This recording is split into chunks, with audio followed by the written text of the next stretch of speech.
Okay, it looks like you are live. Right.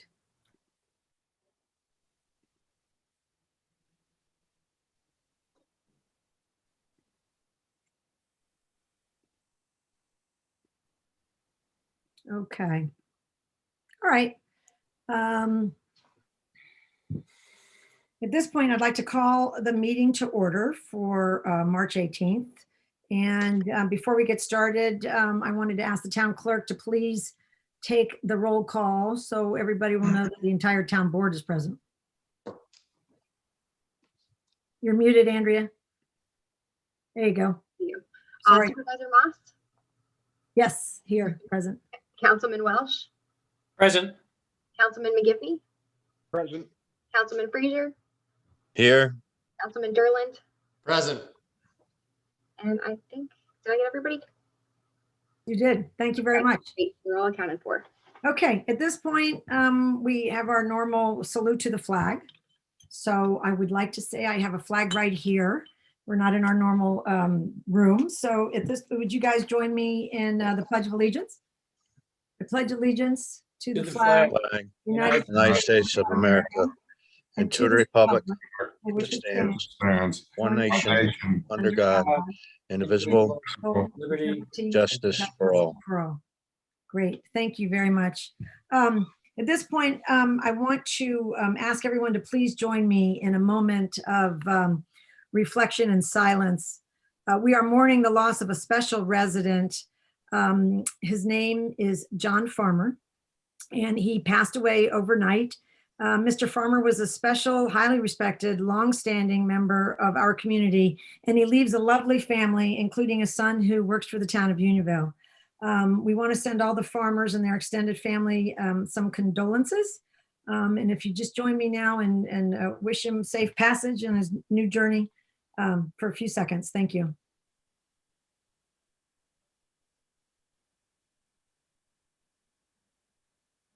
Okay, Godspeed, Mr. Farmer. Councilman Welsh will share some more thoughts about Mr. Farmer a little later in the meeting. So now it is my great pleasure to introduce the members of our volunteer library committee, Peter Krulowicz, Perry Gusikoff, and Mike McPartland. I'm going to turn the meeting over now to Peter Krulowicz, who's going to introduce our very special presenter for the evening. Thank you, Betsy. We formed a small group several months ago to explore developing our own library in Unionville. We interviewed several architectural firms, but one architectural firm, now close your ears here, Paul, was really more talented, with more experience, and were clearly the best library architects in New York State. They're from Ballston Spa, upstate, but they have done a great deal of work in the Hudson Valley. And to just name a few, Kingston, Saugerties, Highland, on this side of the Hudson, Stamford. They're working on many projects right now. I encourage anybody who has an interest to take a look at their website. It's extremely impressive. So we gave Paul the challenge of giving us some development ideas of what we could do at Time War, and he's been kind enough to come up with some excellent suggestions, and we'll ask him to share them with us this evening. Thank you, Peter, and thank you everybody for spending some time.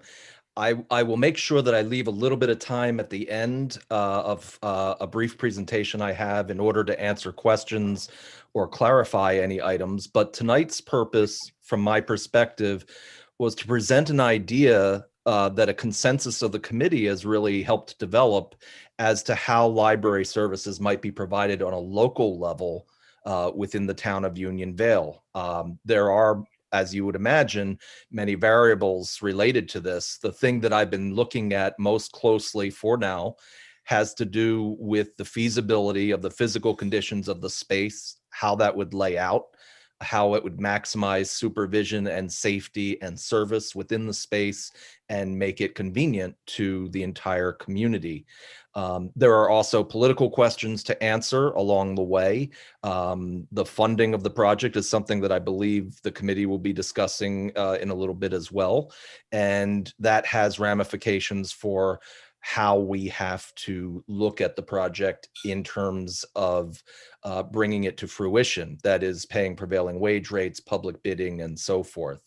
There are also questions related to the fact that right now the town of Unionville does not have a charter for a library. So you will hear me use the phrase reading room, which is essentially a library that has not received an official charter from New York State, but it is a way for communities to provide services to their residents locally. And so what I'd like to share with you, I'm going to share screen now, is a brief presentation that allows us to walk through some of these ideas. So I'll just ask somebody who is not on mute to confirm that you have a title slide up right now. It should have a picture of Timor. Yes. Okay, terrific. What I had been commissioned to do, actually couple years ago now, when the committee first started to meet, was to evaluate different options for how library services might be provided within the town limits of Unionville. We actually took a driving tour of a variety of different sites. We talked about how they met the demographic center and the what we call the actionable center, the place where the most activity and shared destination might take place.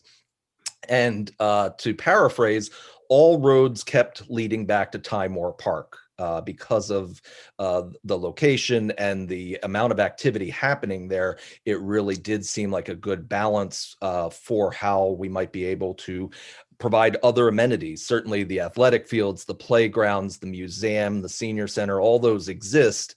Having a reading room or a library type services in that location makes a tremendous amount of sense, both as an additional service, but also as a supplement to the others. You can imagine families with multiple children, some playing on the soccer field, some at the playground, and being able to take other siblings, for example, to pick out a book, or parents to quietly read, or even enjoy a coffee in a cafe space, for example. What we've been asked to look at then is the space primarily above the senior center. So in the main barn of this complex, there's an upper floor here, which is currently unoccupied. The annex over here then has space dedicated to the park system, and above there's an improved space. And then the museum is over on this end. So toward that end, we looked at a variety of different ideas about how we might make use of this space. What I'll be talking about this evening is actually a presentation of how we can make it work physically. So what we're looking at then is the senior center below and the space we're looking at above, as well as this annex. This is the museum space, and then this is the long hall, the long barn behind. And you see the niche here that's cut out as these three barns join each other near the entrance from Timor Park Road.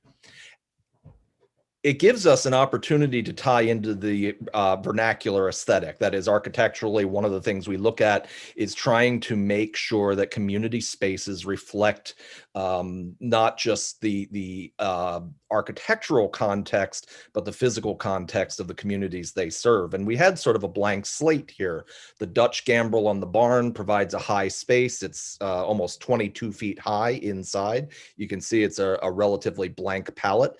It has had some sheathing added, although the upper parts of the gambrel roof have not been completed. And then within the annex, there's a slightly more finished space. One of the things that made this a very attractive proposition was the fact, and you can see some examples of it here, that the building is already sprinklered. One of the reasons for that is that the New York State Building Code requires that buildings that have an A3 occupancy, which is a library service. If that level of occupancy is different than the level of exit discharge, that is, if it's on the upper floor, the building must be sprinkled. The fact that that already exists is a huge savings when we consider this particular site. It would be quite an additional cost if we were trying to provide that above another space, for example.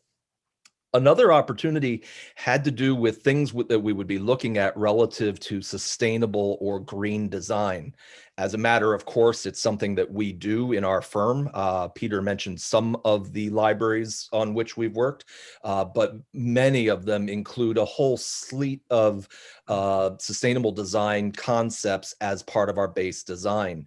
For example, geothermal heating and cooling systems that don't use oil or gas, but instead use the latent heat below ground to heat and cool the space. And I'll talk about a few features that we would consider using here. One of them you can see right away is that in finishing this space, we would obviously be adding a very high level of insulation, improving the building envelope, which would improve not only the space in which we might be looking at a reading room and those types of services, but improve the efficiency of the building overall, including the senior center below. The space in between them is sort of a unique opportunity, and we did several sketches and different versions of design to look at a layout and how it would make use of the building in its best form. And there was a general consensus that a very approachable idea was taking this niche, this alleyway that leads to the double doors that go to the long barn, and perhaps creating a lobby in this space. That is, you would enter at grade. The parking lot is behind us in this photo, and you could go from this location then any of several directions. You could go to an event in the long barn by going straight ahead. You could potentially go down half a level to the museum floor on your left. You could go to the right into the park's offices here, or you could take an elevator or stairs up to the level of the reading room. So this as sort of a core or an axis where all of those pieces come together was an opportunity to create accessibility, not just for the reading room space, but other town and municipal priorities. Just to show a few examples very quickly, and I'll just run through them. I chose some that were near you, but also some that were similar in size to the square footage which we're discussing here. There's no point in showing you a 20 or 60,000 square foot library. We've done a lot of those, but that's not what we're talking about. We're talking about a few thousand square feet, probably less than 4,000 square feet overall, even at total build out, if you looked through all phases, if that ever happened.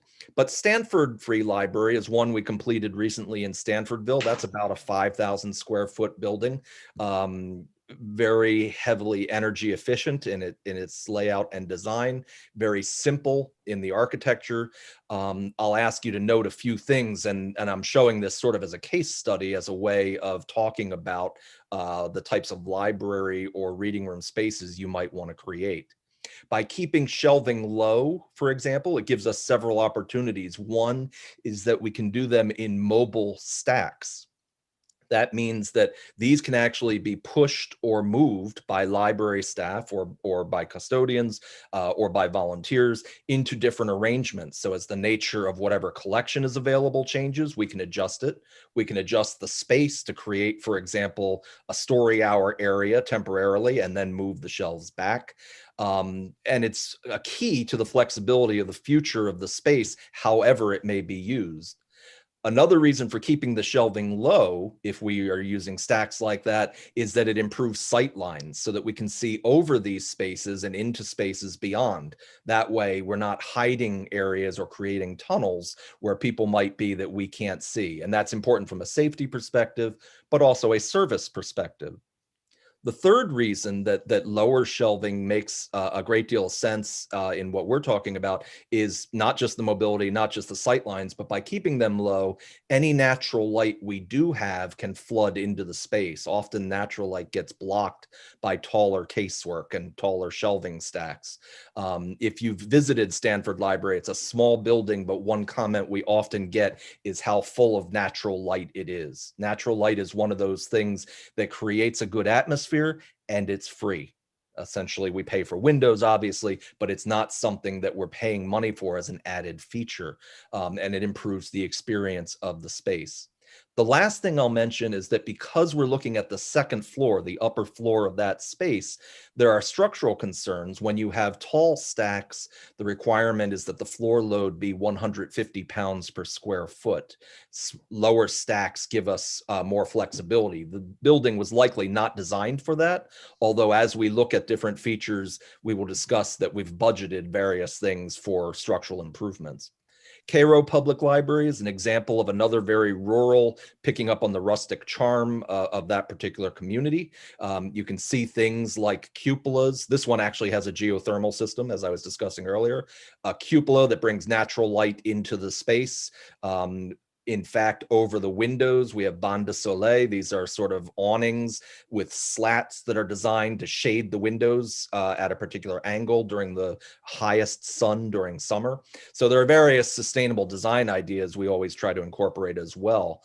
The siding here is cementitious fiberboard. It's a very low maintenance, holds paint much longer than other products, and means we're not cutting down trees to build it. Gardner Library is another example in the 4,000 to 5,000 square foot range of a library like that with many of those features. Inside the space, one of the things we often try to create are what we call reading niches. These are sort of bump outs or spaces where we can create some seating areas that take advantage not just of the natural light and the views and the windows. In this place, this is Gardner. You're looking out on the Shungum Ridge beyond. It's a pleasant place to spend time. It's also off the sort of main circulation path. And this is important as we've dealt with more of a realization of the health considerations of interior space. Libraries already require a significant amount of natural ventilation. That is air exchanges, which is good when we're dealing with things like the pandemic we currently are dealing with. It means we have to put things like heat exchangers to make that efficient and that we're not conditioning air and then blowing it back outside. But that natural air and ventilation improves the interior of the space. But physically, by creating these separate areas, we were sort of ahead of the curve when it came to advocating for this distance separation idea, the idea of social distancing, creating these little spaces, often one-way traffic through spaces. That means we're not contaminating larger areas all at once. Here's an example in Saugerties of a sitting area, and these are very popular. Again, this is in a reading niche with lots of glass around it. Some of you have heard me talk about it, but this is the place, on Thursday mornings, you don't dare go there because the knitting ladies sit there every Thursday morning, and they have sharp needles and they'll stab you. But when you do go there and you see that kind of ownership, you see that kind of possession, that's really what it's all about, this space of comfort, so that people from any age group, libraries cover every demographic, literally from infants and toddlers all the way to seniors, as a place to be, a place to feel safe. And we want to encourage that. Here's an example in Kinderhook in Columbia County. These are also mobile stacks, and you can see these can be pushed out of the way. So can these ottomans on rollers, and that circle cut into the carpet is their story hour time for the children's library. So it's a small, very traditional looking space, but easy to move, easy to adjust, comfortable spaces. It's important when we have children's areas that adults, parents and grandparents can find space there. We often think of parents with young children. One of the forgotten audiences or demographics is often grandparents who have children visiting for a week or 2 weeks in the summer, and it starts raining and they're looking for any place to go. And the library or reading room as a drop-in space is a very popular feature. It's safe, it's quiet, it's educational, and obviously we're encouraging literacy and things like that. Another area, and probably the last one I'll show you just as a case study, this is at Highland. This is called a SOHO. It's an acronym for a small office home office. It's essentially a small conference room created in a library. It is often reserved. That is, people would sign in to use it at certain times of the day. And so it's a space that is used almost constantly. It's used during the day by homeschoolers who gather to do collaborative learning or social projects with other homeschoolers. It's used after school by tutors so that they're doing this in a private room and not creating noise and distraction in the rest of the library, either for other patrons or as a distraction of the person being tutored, for example. They're used after hours then, even for students taking online college courses. You can see there's a flat screen up here. It's wired to a grommet in the table. You come in, you can plug your laptop in, and you can be holding a remote meeting in 2 minutes, set to go. It's all wired for that. This room has also got lockable display cabinets, so they have some of their local history on display, and the room does double duty there.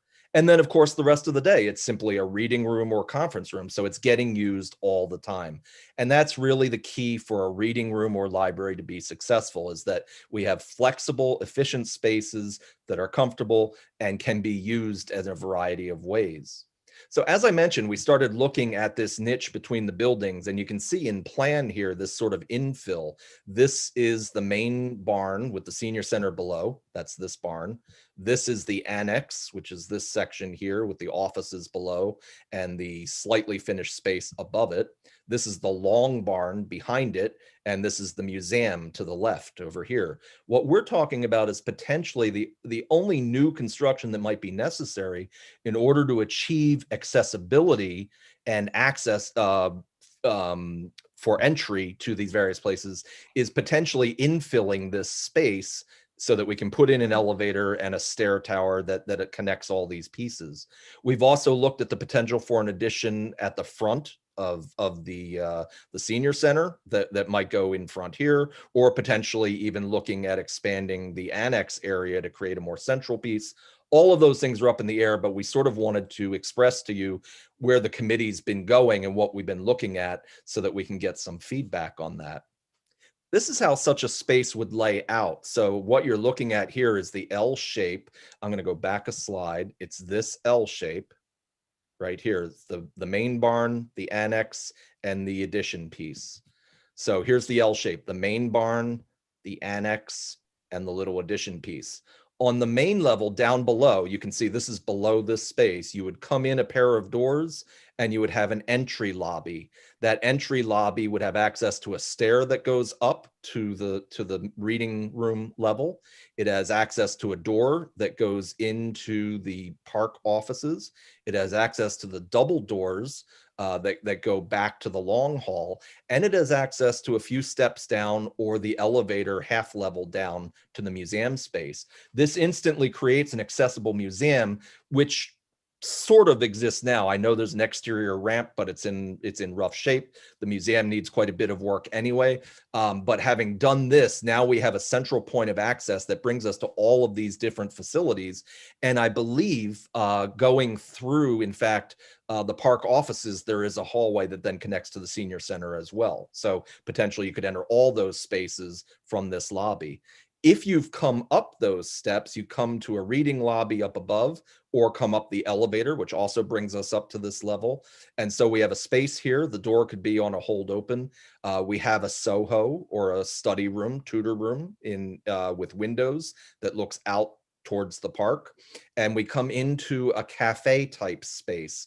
We're calling this a Wi-Fi cafe with proper data drops throughout the building. We could have Wi-Fi access anywhere, meaning that people can bring their tablets, their phones, their laptops, whatever it may be, and use them in any of these spaces to connect wirelessly to a high-speed internet connection. One other option that some reading rooms and libraries do is actually loan laptops for use on site. It's not typical that they would leave the site, but there's a cart, and you loan the laptop out. It gets returned, plugged back into the cart to recharge, and it also wipes the memory of what the last user was doing to protect privacy. That's an option as well. But the cafe area, think of it as an unwinding space or a drop-in space. This is an area where parents whose kids are in the park doing something, or even in a program in the main part of the reading room. It's a cell phone friendly area, if you will. And it's set up, as I say, like a laptop cafe or lounge. There's already an accessible restroom there. There's already plumbing there. And when I say cafe, I certainly don't mean a full deli or sandwich shop. It's more likely that it would have certain concessions like the ability for coffee, donuts, muffins, that type of thing. It's a light area to keep cleaning simple. And obviously we don't want to get into large stoves and reheating devices and so forth, but all of that is possible in this space, which then brings us up into the main body of the reading room. You can see a help desk that is located here on axis with this entry so that one person from this location can see all the way through to anybody coming up the elevator or stairs and into the space. And because these stacks are all low, they can also see all the way into the back and front of the space. So in renovating this area, you see the gray areas are where the gambrel walls of the roof are sort of sloping in, but we've surrounded with stacks, mobile stacks in the center, tables, seating areas. And one option would even be to infill a floor into the silo that's in a corner of that room so that it could be a play area for younger children and a story hour area set up around it. By putting children's collection and amenities at this end and the adults at this end, we're creating sort of a distance separation for acoustic reasons. One other potential future addition is taking a mezzanine space and building it up here. Remember, there's 22 feet of height between the floor and the ceiling here. We could potentially create a little loft at this end as a reading loft up above if we need that room. That's probably more likely to be a future phase. The last thing I want to call your attention to are these three dormers that we would cut into the side of the roof facing west. And these dormers are those reading niches. So we could set them up with tables, with chairs and ottomans, or as a workspace for the help desk. And by doing this, by having mobile stacks, chairs and tables that are easily moved, hardwired computers as well as Wi-Fi throughout, we have a very flexible space that can be used by the town long-term, no matter what the future holds for library services or any other town function. It fits well with the senior center below and the parks all around it. It's really a nice fit. What would such a thing look like? Very sketchy at the moment, but the idea of keeping the high space, hanging some architectural pendant fixtures. You see the silo in the corner. This is looking toward the back. We would infill windows up in the hay lofts of where the barn was, and these dormers to the side of it that give us more light. This is a very rough sketch of the infill of that addition, so that you would come in these doors and go to the museum, the parks office, or up to the reading room level. This obviously has a cost to it. In looking at the cost, one of the things that we have to be aware of is the potential for paying prevailing wage rates and publicly bidding the project. That's a legal question. That's something that should be explored more. And I know there are discussions ongoing, but assuming a worst case scenario, meaning that you would be required to pay prevailing wage rates, which are determined by the Department of Labor, and it sets certain costs for what a plumber, a carpenter, a laborer, and so forth make. We are basing these numbers on projects we've done in the mid-Hudson of similar square footage with similar project scopes. The project hard costs between the new construction of that small addition, the renovations, the elevator system, punching those dormers and improving the building envelope with insulation and so forth. There are some modifications to the sprinkler system. The mechanical system, we need air conditioning up there. That barn gets very hot in the summer, but we also need the ventilation requirements. As I mentioned earlier, that's a code requirement. And then from an electrical perspective, we obviously have power for people to charge their devices, for convenience power, for plugging in laptops and things like that, data and Wi-Fi drops. And I wanted to talk specifically about lighting systems. Another of the sustainable design ideas that we do as a standard is called daylight harvesting. So the light fixtures in most of our libraries actually have monitors on them that determine how much natural light is coming into the space, and they can dim or turn off the artificial lights accordingly. And they keep an even level of light and only use the amount of electricity that's absolutely required. So those are built into the numbers here. I did not build in a geothermal system. That's a cost that we can talk about if it's something that's desired. But there are other options. We use recyclable materials, any wood products from within a certain distance, high efficiency heating and cooling systems, occupancy detectors, and so on and so forth, low water usage for flushing devices, and so on. The hard costs for such a project, when we take all of that into account, is approximately $892,000. Now, I reviewed with the committee a much more detailed breakdown, but we're trying to give you the basics and sort of the overview here, so we can talk about details at some other point if you'd like. But to keep it simple, we're at about $892,000. I've included a significant contingency on top of that, partly because we're dealing with an existing building, and anyone who's done construction knows that when you start taking a wall apart or start digging, you're always going to find things that nobody knew were there. In this case, besides that construction contingency, though, I've also had a structural contingency in case we have to upgrade from below to make sure the floor meets requirements. We may not need all these contingencies, but we're playing safe at this point, this early stage. There's a development contingency, which means as we're designing things and ideas pop up, somebody might say, could we do a cupola on top to get natural light? We don't want to have to say no every time there's an idea, so we've included a contingency for that. Again, it's not a requirement that we use it. It's simply an opportunity to make sure that we, bear with me, sorry. That we have the money to do it properly.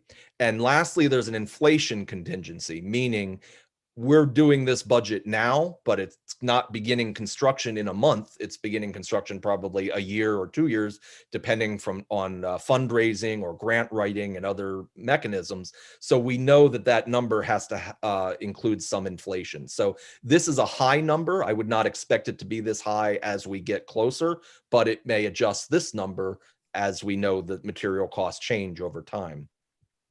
I included a very generous number for furnishings and stacks and casework, meaning that instead of an empty space, we will actually have comfortable materials in place. And in fact, something to be aware of are things like soft seating, where the technology behind the fabrics and so forth that are used are have advanced quite a bit lately. So they're easy to maintain, they're inexpensive to clean and renew. We understand there to be no cost for hazardous materials remediation because that's been done in this building already, but I just keep it as a reminder.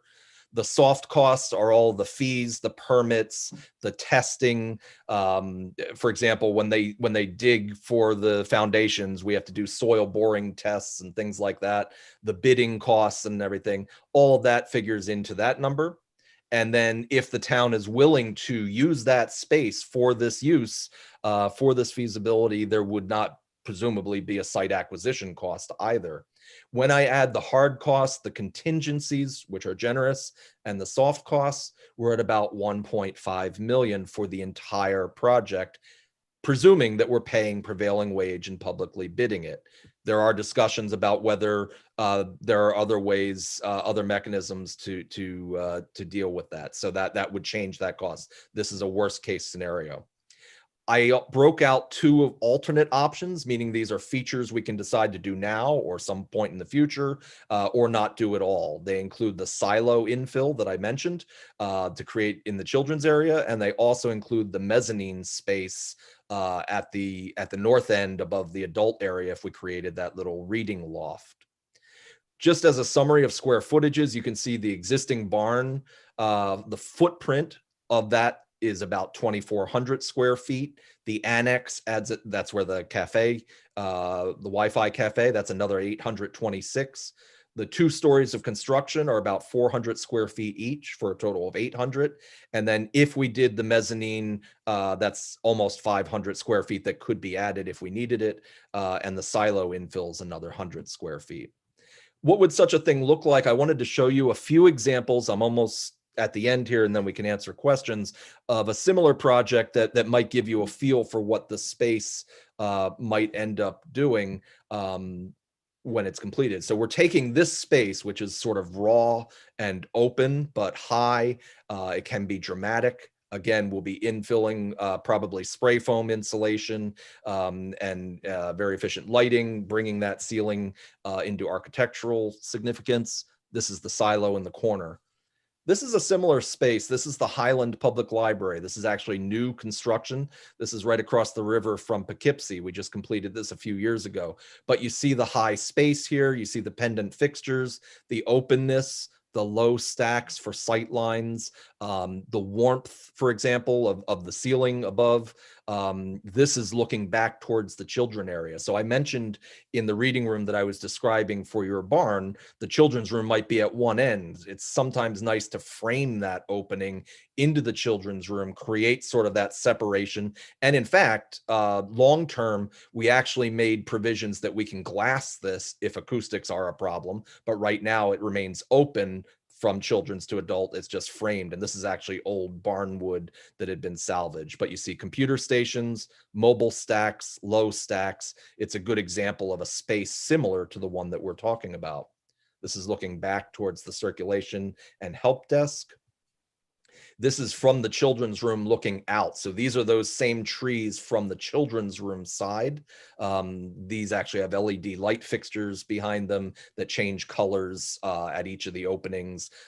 They have little stuffed animals that sit in them, for example. And even the children's desk is like apple crates, Highland being an apple picking area. But you can see all of these are mobile stacks. This is called a 1.5 chair. So an adult and a child can read together. Many things are at children's level in here.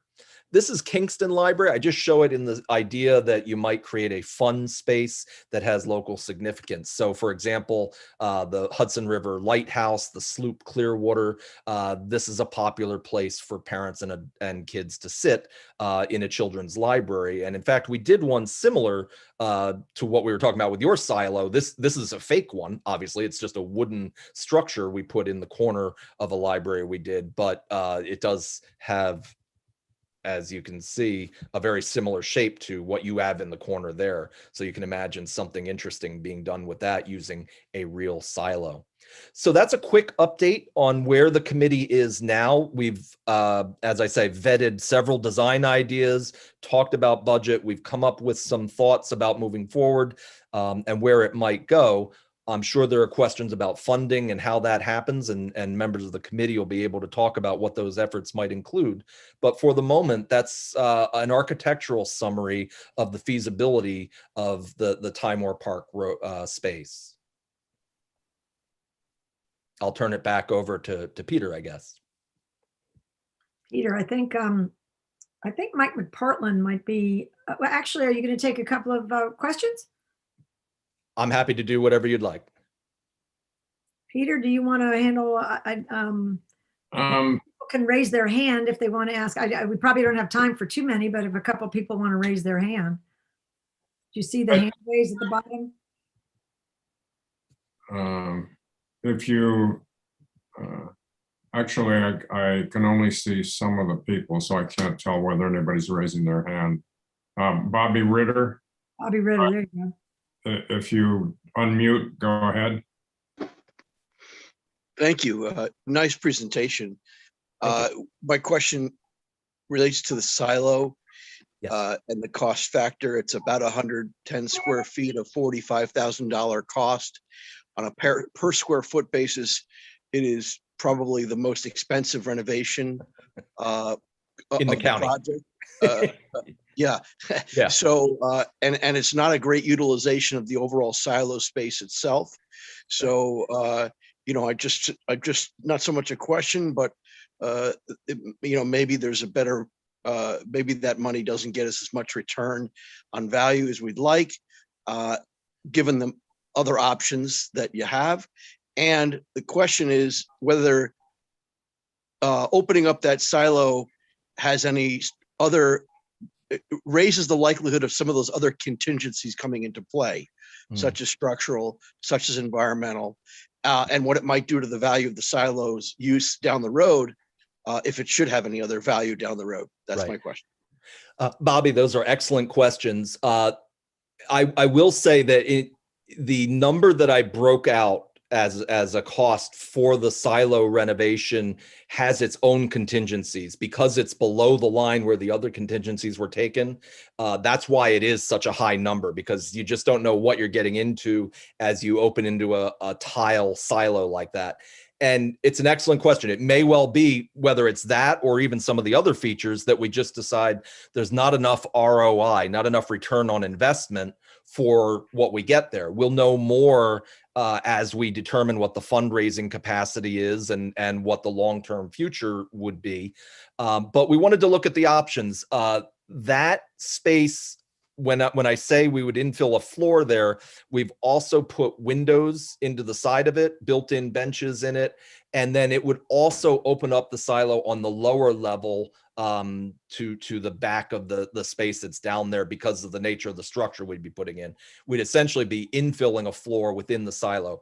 You're absolutely right. We don't know enough details now at this early stage, but we wanted to include it as an idea of something that people may be attached to, or people may, as you just said, say, you know, let's think about where we're spending our money and look at the options. But it was such a choice target that really hit on the history of the building and the history of the community. So we included it as a number, but as you saw, we actually broke it out as an alternate rather than putting it in the base number for the reasons you say. So excellent comments.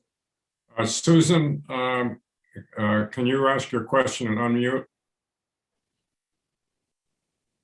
Hi, thank you for the presentation and showing us such beautiful libraries. That was a pleasure to get a little tour of our local libraries. So how many books would a library of this size hold? We have not talked about the collection development. There's an entire science behind how you develop a collection. As library architects, we often think of shelving capacity in terms of lineal footage rather than number of volumes, because children's books might be 1/4 of an inch thick, whereas a James Patterson novel might be 3 inches thick. So having said that, this would be a comparable space to a smaller version of Stanford or Gardner. I'd have to look up those numbers. Remember, I said Stanford was about 5,000 square feet. This is about 4,000 and change when it's all built, but the reading room library space is actually this part of it, not the whole thing. So it wouldn't be as big as Stanford's collection or as big as Gardner's collection, but it's a reasonable number for what we call a reading room. That is an early step on the way to permanent library services. I apologize, I don't have a specific number for you. That's okay. Thank you. That helps. You're welcome. Steve has a question. Unmute. Yes, thanks for the presentation. I saw that you had mentioned a contingency for unknowns. Yes. And was curious whether your analysis here included any study on the current condition of the building and what some of the unknowns we might find could be. Just from the initial picture you showed, I'm seeing that the roof is in questionable condition. And, I'm hesitant to do major renovations without including, major roof repairs, or actually replacement, I think would be warranted for, the amount of work that we're thinking about putting underneath it.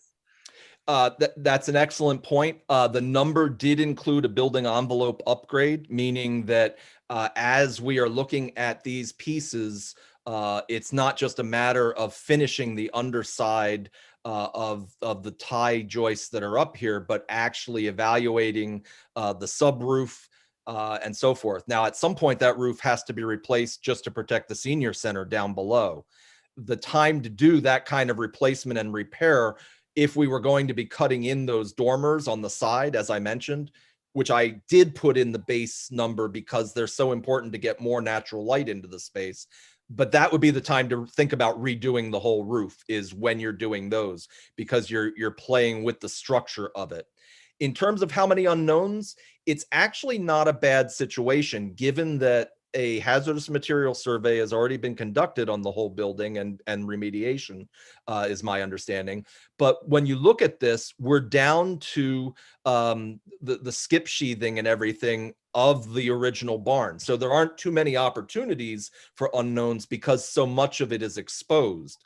That doesn't make what we're doing inexpensive necessarily. We still have to insulate all this, ventilate it, do a lot of things, but it does mean that there probably aren't too many things hiding that we might be into. For example, I do a lot of work on old Carnegie libraries, dating back to, anywhere from 1902 to 1920.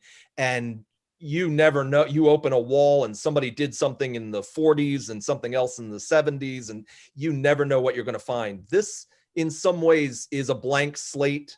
So it's an excellent question. We should always be conscious of the contingency, but I'm not as afraid of it here as I would be if we were digging in an empty field and you didn't know what was underground, or if we were cutting through walls where we just had no idea what was behind them.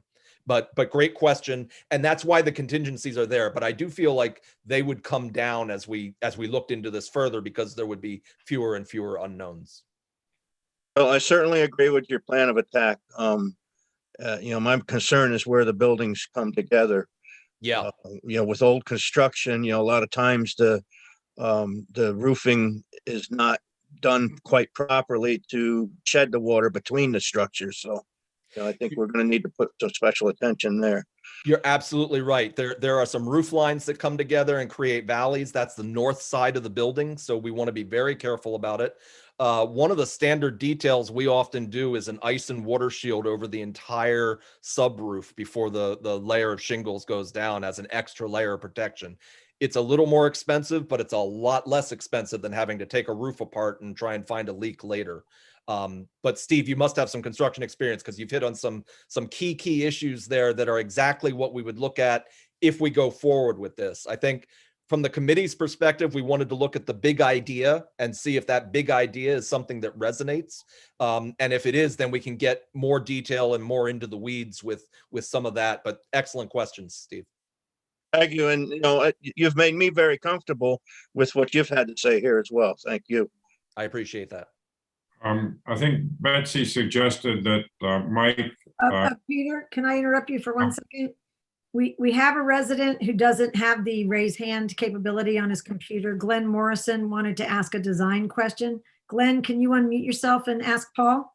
Yeah, I think I'm unmuted. Paul, first of all, thank you. You obviously have a lot of experience in this area, and I learned some things by listening to what you were doing. My background is health and safety, so that's really the basis of the question. And it comes down to the design occupancy, I think, because I see what appears to be one unisex restroom. Is that going to be sufficient for the number of people that the building designed for? So one. And two, did I see one emergency exit or two emergency exits? I'll kind of be quiet and let you talk. That's fine. We did have a contingency in there for having to add a separate restroom. The occupancy, as you probably know, is determined by the New York State Building Code, which sets the number of square feet per person based on different areas. In stack areas, that's actually a relatively low number of people per square feet. The cafe area would actually have a higher number of that, but we will end up doing a calculation to determine the total occupancy or number of people allowed in the building. On this level, we do not have a large community room. We decided not to be redundant and create spaces that already existed, either with the senior center or the long barn downstairs. But as you can see, we do have other options for restrooms here. We have the one that's there, and potentially even on the other side of the wall if we have to add one. In terms of exits, you'll note that all the doors open in the path of egress, but we've created a new code compliant area of refuge and fire stair here. and then there's an existing exit at this end. So we have two exits from the space that are diagonally remote from each other. There may be improvements. This is where the contingency would come in to this stair that exists off the back of the building, primarily to protect it from snow buildup. That would be my biggest concern, either building a canopy over it or potentially enclosing it. But no, all the spaces would have two exits, out the back or out the front. And this new one is actually an enclosed fire stair specifically. Whenever we design a space like this as a reading room or library, we're working under the auspices of the New York State Building Code for A3 assembly, which has very specific safety requirements for width of exits, number of exits, and so forth. So it's intuitively, it's a good question, but it's definitely something that we'll be evaluating every step of the way. Perfect. Thank you. You're very welcome. Betsy, did we have any other questions? I think Betsy's muted. Sorry, Peter, I didn't see the hand raised, but I know we had a question about green building. And is there anything that you can envision that would be done in kind of the climate smart way or approach? I know you've done this before, so I don't have the exact question, but it was something in that vein. Okay. Well, I'll just reiterate some of the things I mentioned earlier, including the use of daylight harvesting systems on the light fixtures. That's included in the numbers we've looked at, improving the amount of natural light in the space, air circulation and ventilation for a healthy building, heat recovery units on all of those units so that we're as efficient as we can possibly be. LED I light. would say the materials themselves are low off-gassing. The carpet is recycled materials. A lot of the furnishings and other materials are made from recycled materials. All of these are components, and we can even go deeper than that. If we find that we've raised enough money or if there's enough contingency left over, we could look at, for example, a geothermal system, which is something it used to seem sort of a forward way future thing. We've done a dozen of them by now, and they are just a great way to go to completely eliminate essentially a gas and fuel oil bill. We can look at photovoltaics in terms of producing electrical energy, although I will say the way New York State deals with that is not as efficient as some other states where I work.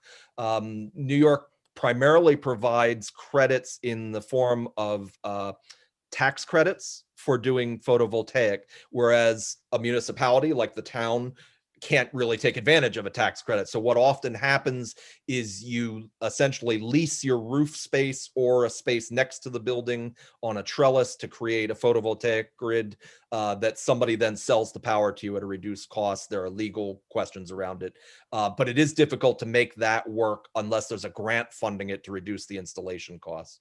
But having said that, no, in general, all of those components from low flush toilets and high efficiency units for the mechanical systems, occupancy sensors, all the things that we would normally do are part and parcel of the regular price. You'd lead us through that. Thank you. That's great. You're welcome. Let me add one other thing. I'm sorry, Betsy, I don't mean to drag it out, but No. when people talk about sustainable design, one of the other things that I often remind them of, particularly because as a library architect, we work on a lot of historic buildings, you think about recycling and using recycled materials and you know, recharging these things instead of putting them in a landfill. The ultimate recycling is taking an old building and reusing it. And adaptive reuse is sort of as big a recycling project as you can get, and finding a use for this barn and annex, this space that the public can enjoy and actually make it a productive part of the community. That's a recycling project with a gold star from my perspective. Yeah, that's great. What I was going to do is ask Mike and Perry, the three of us have formed a committee to work on this. I'd like to ask Mike and Perry to say a few words, and then I think we could be finished, Betsy. That sounds good. And Paul, I want to thank you before we finish up, and we'll wait to hear from Mike now, and then Perry, I think, and then you, Peter, and you'll close us up. I said Mike. Did you have a few words? Yeah, actually, I think Perry was going to go first, but it's whatever you prefer is fine by me. Go ahead, Mike. Showtime. So with regard to construction, Steve, you make an excellent point, and thank you for raising it. In the course of looking through this, we did look at the roof, and you're correct. The roof does need to be dealt with, and that frankly needs to be dealt with. Whether the board decides to take up our proposal or not is a separate issue. That roof is going to have to be repaired. In the court, when Paul was taking us through and we were looking at it, it's clear that roof is in need of repair. So that's something from a cost perspective that we can look at, and maybe that becomes a shared expense between this project and the fundraising that we plan to do to pay for this project and the town. The other benefit from a construction standpoint, and Perry will talk about this a little bit with regard to this being not really just a library, but really sort of a place where all of Time War ties together, where the community center really sort of is brought together with this additional space. And it encompasses so much more than just a reading room or just a library, if you will, because of all the other activities, the recreation, the senior space, the museum that's already there. And sometimes bringing more traffic in brings more people to those other parts of Time War, and people start to understand and realize that the town center is really a very vibrant place. In the course of looking at the construction, one other thing that I did want to talk about is that the benefit we have with this particular site is no acquisition cost, right? Normally, when you're talking about a project like this, one of the biggest costs that you're going to incur is acquiring the land, buying the property, buying the site, developing the site. All of those things are already in place, so there's a benefit there as well. And frankly, one that is of substantial benefit to this project. So we were very, very happy as we started to go through that and realize that there are some advantages to this because of the fact that this is owned space by the town. And touching on the roof one more time, that's a repair that that the town anticipates they're going to be facing, whether we decide to go forward with this or not, whether the board decides to move forward with our proposal. That's a separate issue. The roof is something that that we as residents are going to be dealing with regardless. Perry, did you want to say a few words? Okay. So my other committee members and myself have been working on this project for quite some time, and a lot of thought has gone into this library project for our town. As you can see how Paul has been very elaborate in everything that he's done so far for us. But at this time, I'd like to turn our attention away from the library and focus on this project as a community center as well, taking full advantage of all its square footage in a real mixed-use building.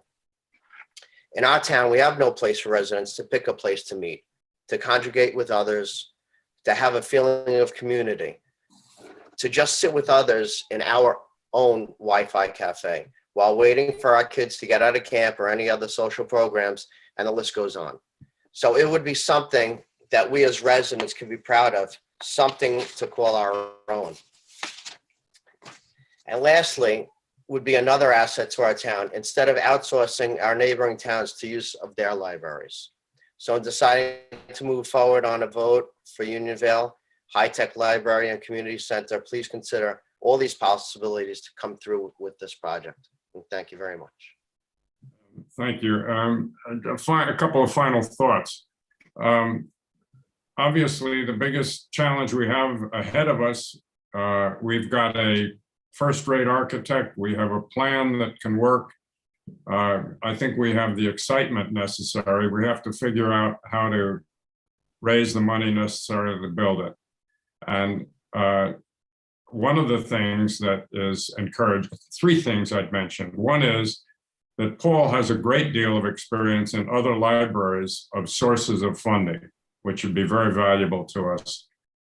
The second thing, and probably the most important, is I see Mike waving, is that there are companies that are have a history of giving to libraries that we can take advantage of and that we've had some initial conversations with.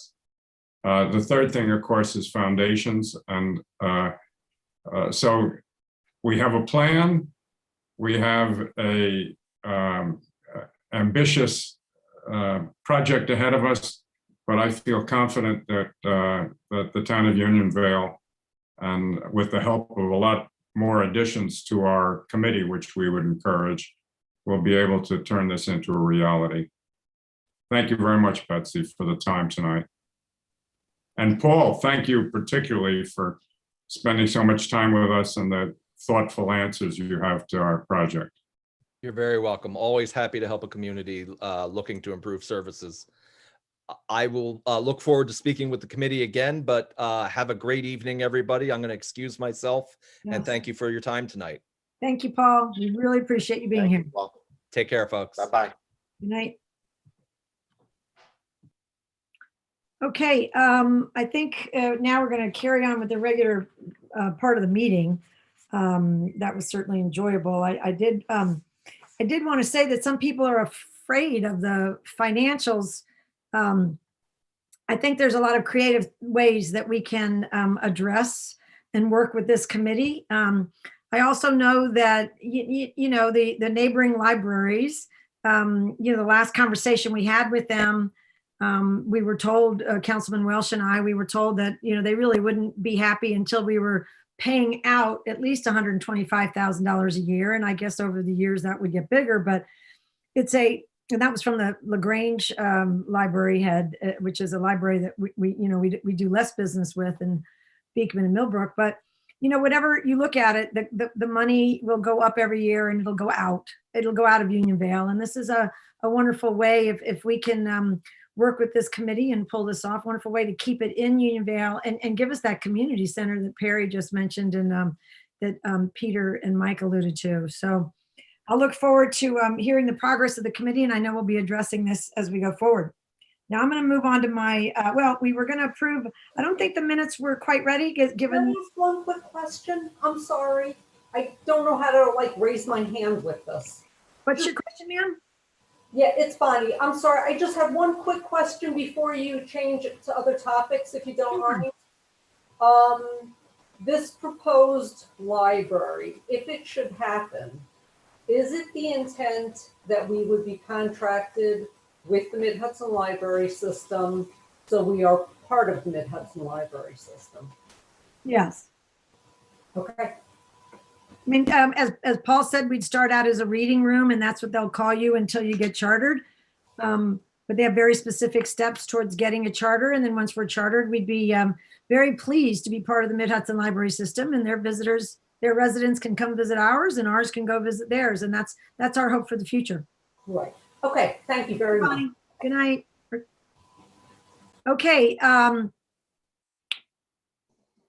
There are no minutes, I don't believe. Is that correct, Clerk Casey? I think we're going to Yes, postpone that until next table month. that until the next meeting because I didn't send it out until later. So That's perfect. Okay, we will hold off on that and do that next month, April.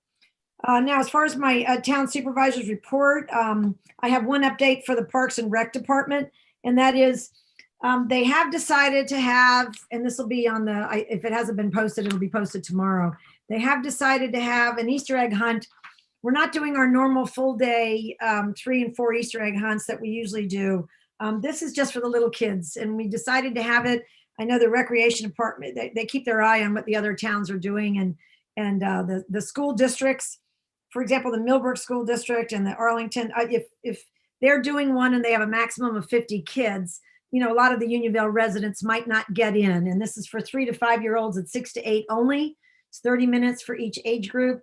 And we felt like it would be a lovely thing to make sure our little ones get an Easter egg hunt too. It'll be held on Saturday, April 3rd. Go to in Timor, of course. Go ahead and go to the website tomorrow where Stephanie Doherty will have it posted, and you can call her and ask questions and register. All right, but we don't want to leave our little guys out. From a financial perspective, I'd like to confirm that the town board members have received, as is our custom, the monthly abstracts, which is a list of all the warrants and the bills we paid. The February cash flow, cash disbursements report, the building department's report, deposits, escrow report, cash flow I've mentioned, and then of course the performance versus budget report. Lots of weekend reading. I would also like to mention that we have been working for some time on the annexation petition that you all are aware of in our request to annex 76.9 acres of land from the town of Beekman that is comprised in our 500-acre Time Warp Park. And I want to thank John Welsh, Councilman John Welsh, and Tom Farmer. John Welsh and I spent days and days working on this with our attorney to kind of, to just come up with some information that, maybe wouldn't have been readily available to any attorney. And also Tom Farmer, a former councilman of the town, came over to help us with some of the historical information. And it was a most impressive team effort. And I think everybody thank them when you see them because they did a great job. Also in the COVID related department, I really want to also thank, because we have a wonderful team here, but due to some positive and contacts with positive cases in town hall, we never closed. We never closed, but there was a little bit of time where some of the regular staff couldn't be there. And our recreation department secretary, Stephanie Doherty, came up. She stepped up and sat in town hall in the town clerk's office, collecting tax collection payments and answering questions every day for a week. And then the one day she couldn't be there, Michelle Fredericks from our assessor's office stepped in and helped. So we've never closed town hall yet. And I have to say, we're just very thankful that we have such a lovely team that people jump in wherever they're needed. Interesting. We have been in this, I'm moving quickly because that meeting was long. I'm sorry. Long, but very informative and enjoyable. The shared services program that we've been participating in within the county. The state had always said, if you do this and you do this and continue to do it each year, and every year we got together and we signed a document that we participated in certain programs. Well, we just got a check for $7,619.95 from the state as a result of being part of that shared services program within Dutchess County. So there was some savings, and then the state had agreed to match some of the savings, and that was our portion. So always good news to get a check. We submitted our annual landfill report to the DEC on March 16th. We also, because of the hard work of our parks manager, Jake Gosnell, we have completed the quarterly dam maintenance inspection. Mr. Gosnell does this every quarter, like clockwork. It's required. We send it in and keep the DEC informed as to how the spillway and things look. So that went in earlier in March. I wanted everybody to know that the DEC is keeping a close eye on our solar development, especially that portion which is being covered over at the landfill. I got an email from them recently that they had been by and that they have people driving by every day. So they're carefully watching it. And because of that, because the landfill and everything is ultimately our responsibility, regardless of who's constructing it. George Kolb and Tom Harvey, our town engineer, George Kolb, our building inspector, as most of you know, George is probably there every day.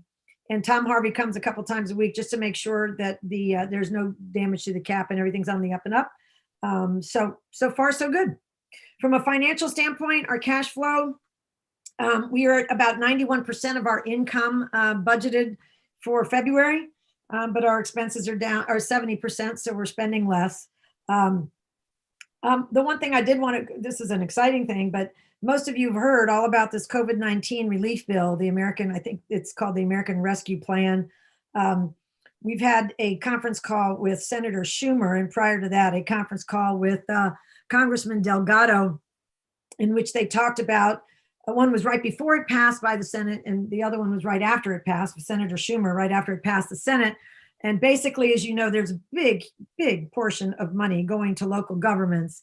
They're bailing out New York State. They're sending $12.5 or $12.6 billion to New York State, which is which is good. Now we're feeling maybe our CHIPS money won't get cut and that sort of thing because New York State will be made whole. But the good news for us is in their estimates, based on population, so bigger towns get more money, but based on population, the town of Unionville was written up, and I was told that we would be getting approximately $510,000. Now, in our first meeting, and we have a follow-up with the congressman, and we're also getting some more details from the Department of Treasury. But in the first meeting we were told that $510,000 or whatever they paid us was, it compensates us for the revenue loss from last year due to COVID. And the difference, whatever else we should use it for is not to cut taxes. You can't, not allowed to cut taxes, but, which we don't need to do because we haven't raised taxes, but is to use for infrastructure projects. So we should be getting the first, I don't know if it's the first 50%, but they said within 60 days, we'll get half of it and then the second half. And if there's any other strings attached to it, I will keep everybody informed. But right now it's to replace the revenue and it is to help us with infrastructure projects. And we can certainly, we have some good ones lined up. I did want to mention that as far as revenue lost, in 2020, at the end of the year, we did lose $311,746. So if anybody wants to see proof of the numbers that we lost, we've got those numbers for them. In our particular town, the reason we did not go into the red, as they say, is because we have, again, back to our fabulous team. Every manager was asked to hunker down and not spend money. And we spent about 80% of what everybody had been budgeted. And therefore, we ended up the year, in a pretty strong position. Much stronger than we expected, but our revenue loss was clearly $311,000, 312 if you round it. Now, that being said, I think I've given you enough numbers, and we'll certainly keep you posted on the American Rescue Plan and the 510,000. There's another conference call coming next week, and I will inform the board immediately, and then we'll let you know at our next meeting. But I did want to say that spring is coming. And with spring, we always have similar complaints.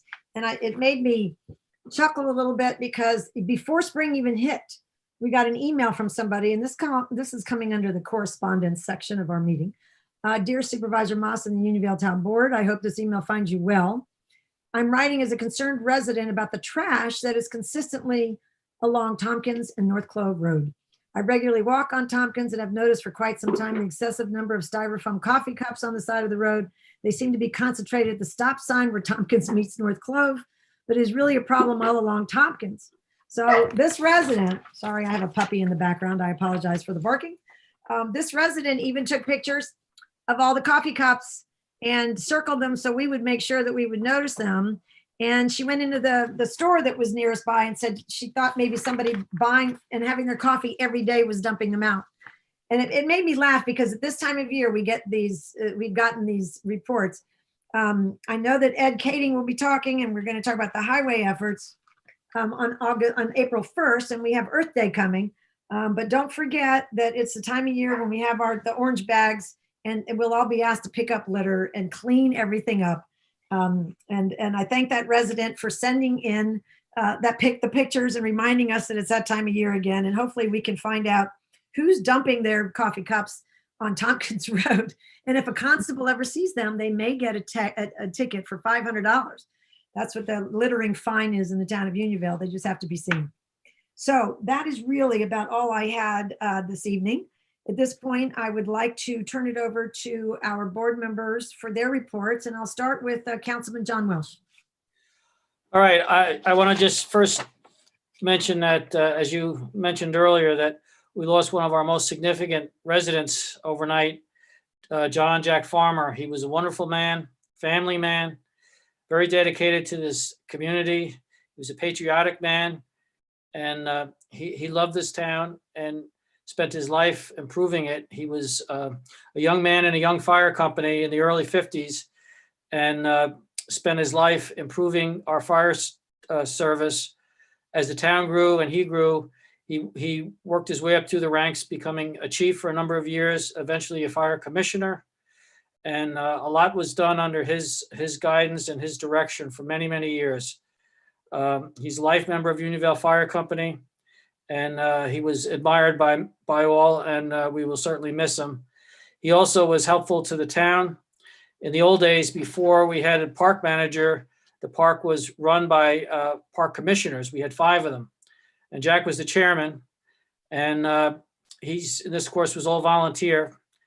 He and the others spent a lot of time volunteering, keeping the park moving forward, meeting the needs of the residents, including developing the plan and implementing the swimming pool. Eventually, it was taken over by park managers, paid people, but Jack was there many years, seeing that the park developed into what would be the best benefit for the residents.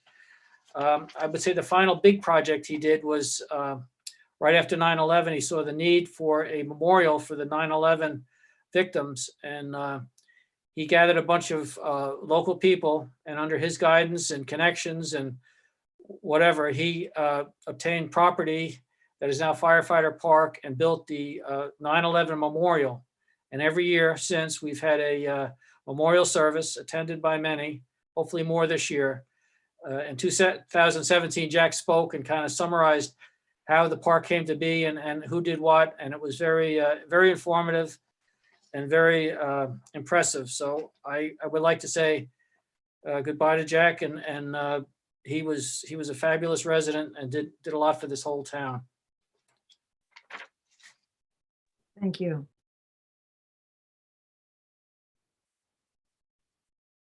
Did you have anything else, John? All right, I've been working, as you mentioned, on the project of the library, somewhat reviewing what was being said, and the annexation project most recently, and spending a lot of time with you on that. And I'm glad it's moving forward, and I think we're going to do well with it. Great. Thank you very much. Councilman Derland, I see you there. You can unmute. Hey, everybody. What I think I'll do is I'll just defer down the agenda a little bit. Okay. What I was gonna talk about anyway. Great. All right, Councilman McGivney. I'll keep it short tonight. We got a lot on the agenda. Would like to spotlight some of our team members, as you said, Betsy. Got a great story from one of my elderly neighbors about Michelle in the assessor's office. She said she was wonderful, helped her out with some paperwork she had to file with her taxes. She was the elderly neighbor was very overwhelmed before she went down there, and she said Michelle helped her out, and she left there. She couldn't say enough good things about her. And also on that, I would like to spotlight Kathy, our tax collector. My wife went to pay the taxes this year, and said Kathy was very pleasant, very professional and nice. It's good to get feedback like that for the town. And that's all I got. That's terrific. Thank you so much. Councilman Frazier. Yes, I wanted to echo John's sentiments and send my condolences to the Farmer family. I did not know him closely, but have met him on different occasions at a number of different town events. And just wanted the Farmer family to know how appreciative, town of Unionville is for all that he's done for the town through the years. That's great. Thank you very much. All right, next up is our town highway superintendent, Mr. Ed Kading. Ed, can you unmute? Are you there?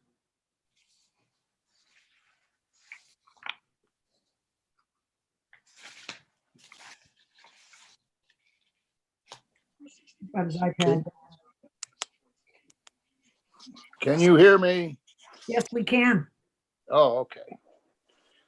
All right. So as you all know, we've had a pretty rough winter. Our salt consumption was up quite a bit from previous year. Are you still with me? Yes, we can hear you.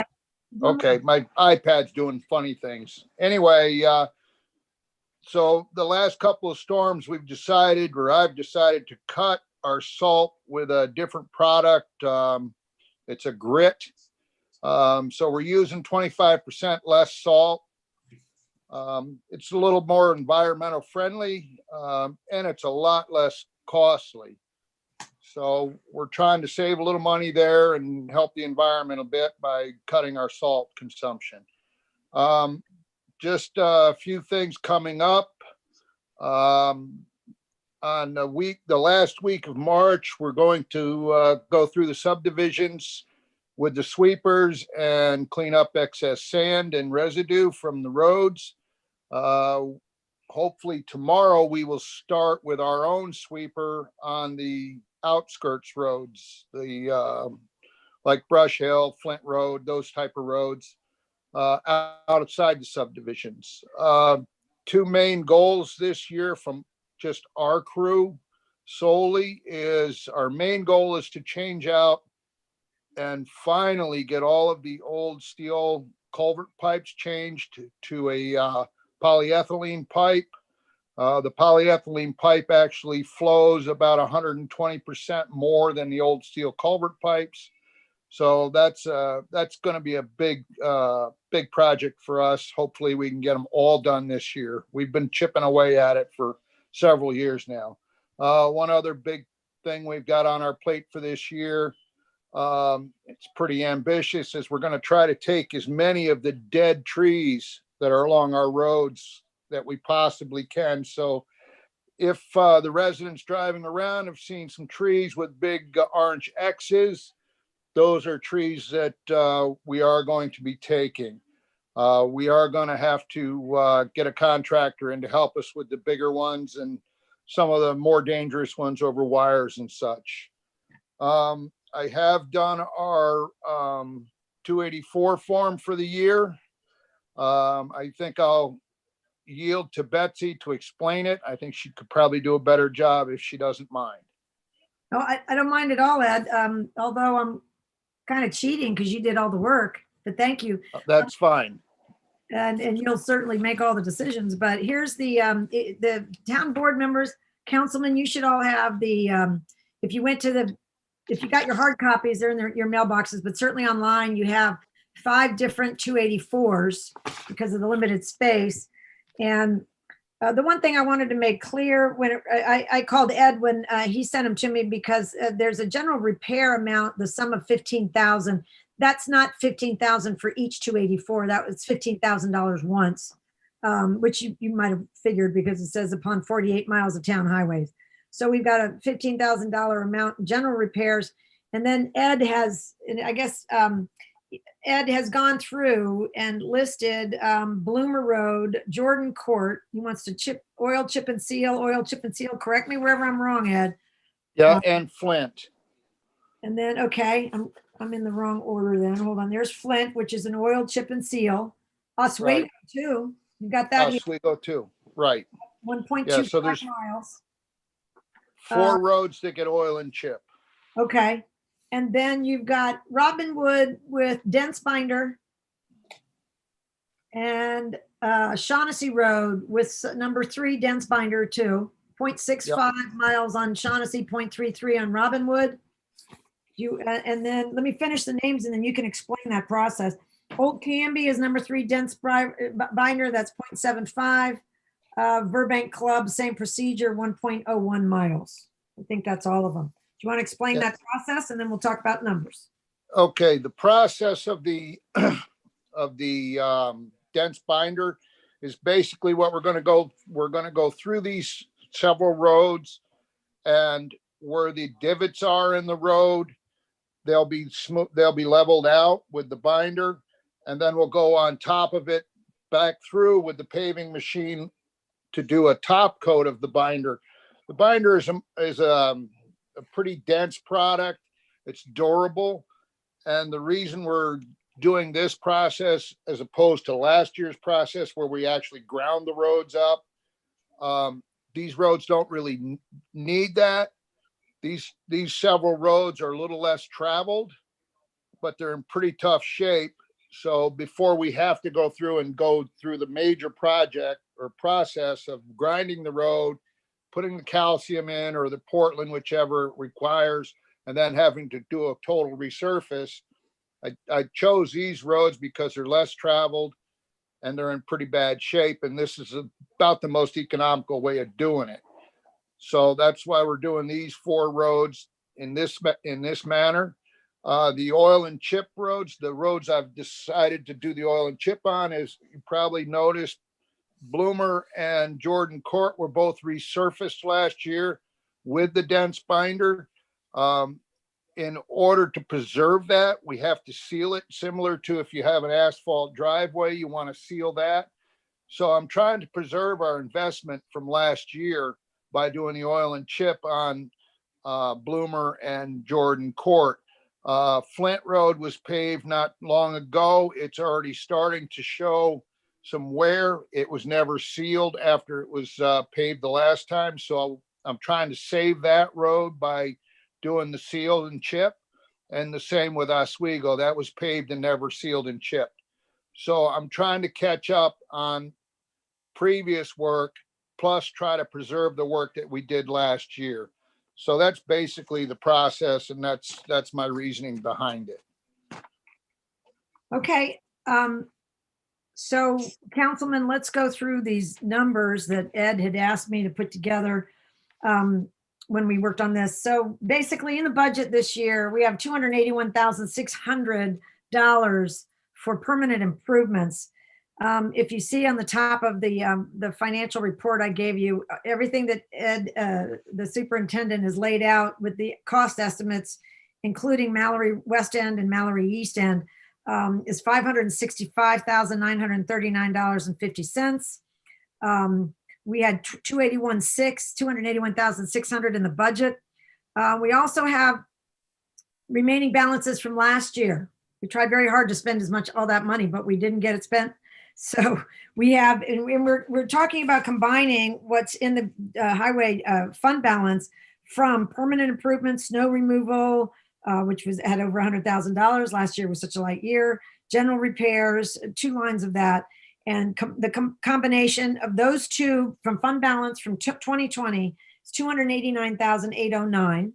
Add that to what's in our budget for this year.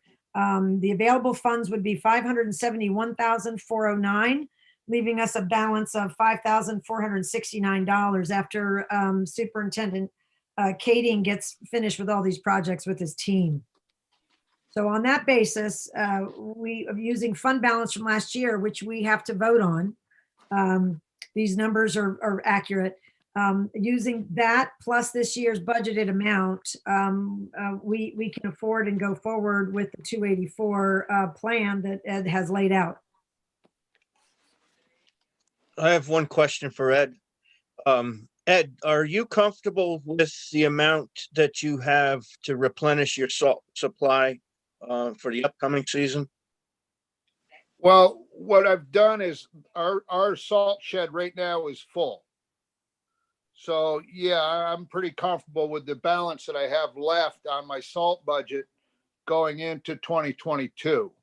So I think unless we get like a couple of March storms, which I don't anticipate with 60 degrees coming at us next week, I think we're going to be in pretty good shape.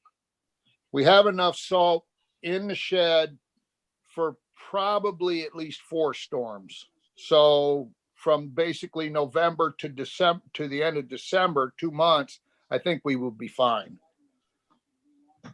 Okay, that was my concern, and whether we should preserve some of the fund balance towards that. But if you're comfortable with it, I am too. I think we're going to be fine, especially that I'm cutting the salt now by 25%, which it doesn't sound like a big number, but it's pretty substantial. And we've turned the salt down going out of the back of the trucks too, which is also a big help. Anybody else have any other questions for Mr. Kading? No. Okay.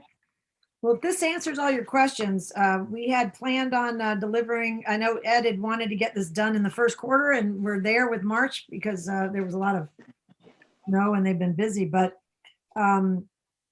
what I would ask is I entertain a motion that we pass the agreement, the 284 agreements as laid out by Superintendent Kading, the 5 pieces of paper that will comprise that agreement. Can I have a motion to approve? Yeah, I would like to make a motion to pass the 284 as outlined by Ed in the report, the 4-page report.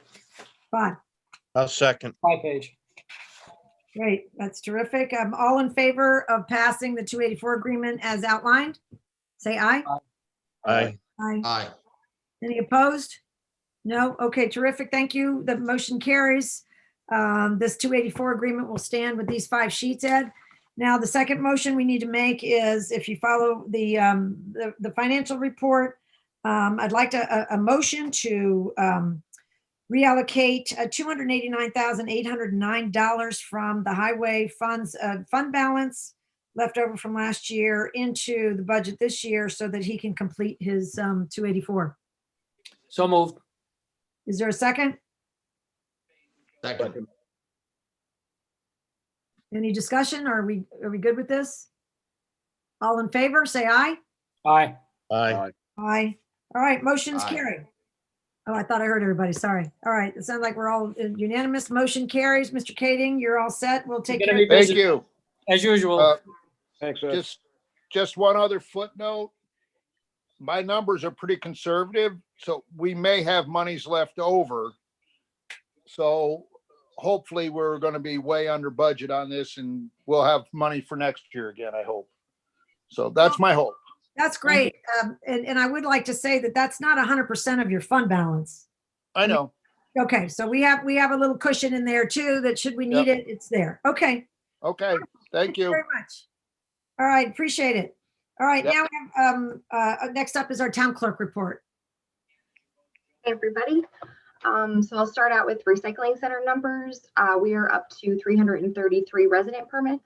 We typically get, by the end of the year, 456. So we are in a good spot right now.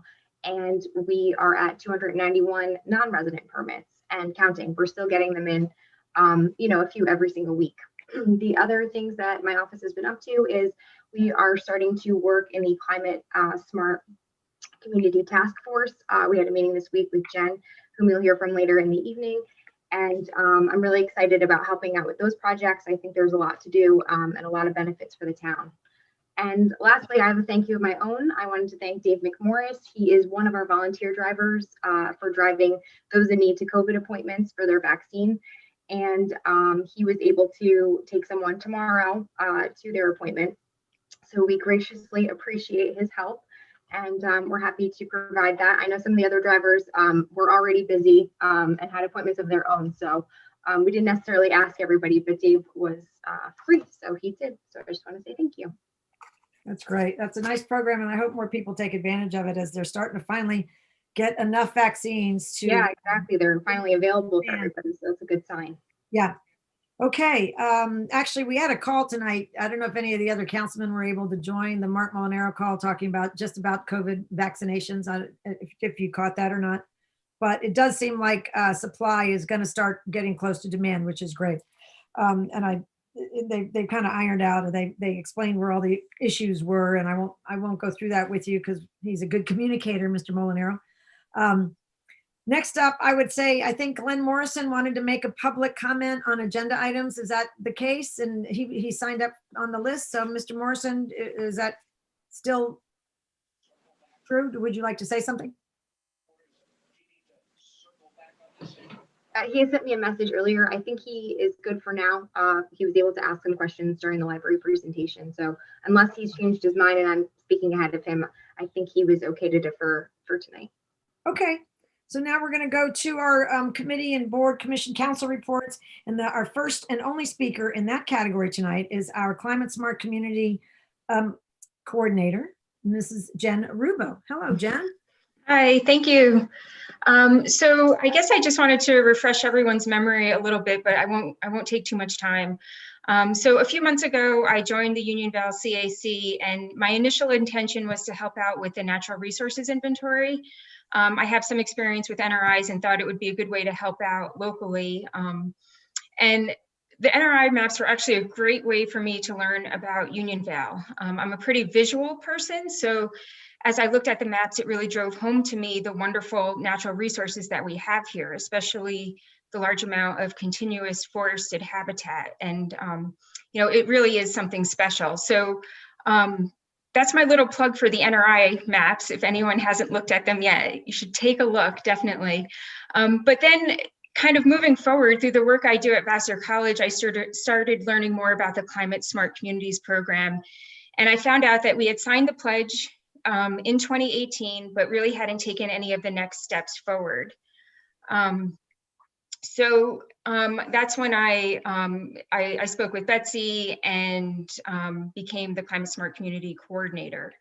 So as a brief reminder, the Climate Smart Communities, or the CSC program, is a state initiative to incentivize municipalities to make lasting changes that will help with mitigation and adaptation to climate change.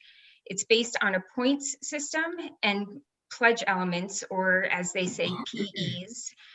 These are actions that the town takes. Some are policies, others are planning initiatives, There are public outreach and education initiatives that we can participate in. There's benchmarking, and some are actually concrete actions, like, for example, switching over to LED lights.